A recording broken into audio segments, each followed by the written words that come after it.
Why is Jesus the only one that can redeem humanity? There are not other redeemers besides God the Son.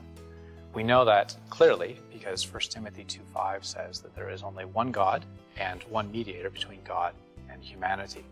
Theologically, it's consistent to say that only Jesus, God the Son, can be the mediator, the redeemer, because there are at least two things that he's got to do to be able to accomplish salvation. And doing that requires that you be God and man to do it. One is that we've got to have our sin forgiven. The only way that sin can be forgiven is if somebody who can suffer the punishment of God's eternal wrath of hell has got to stand in as a human being and suffer that punishment. God can't suffer a punishment without becoming incarnate. We can't get some animal to do it for us. It's got to be a human being suffering the punishment for the human crime. But then he's also got to be somebody who's divine, because it's not just suffering the punishment, but it's being able to end the eternal wrath of God.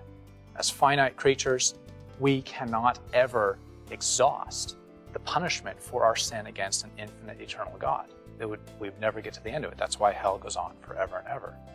But when you bring Jesus as a divine person into the punishing situation, he's suffering the punishment as a man, but it's the immense, infinite, eternal worth of who he is as a person that is able to exhaust and end in a final way the punishment against us for our sin, the punishment that we deserve. So those two things are necessary to fulfill if salvation is going to be occurring, and only a divine incarnation of God the Son is going to do that job.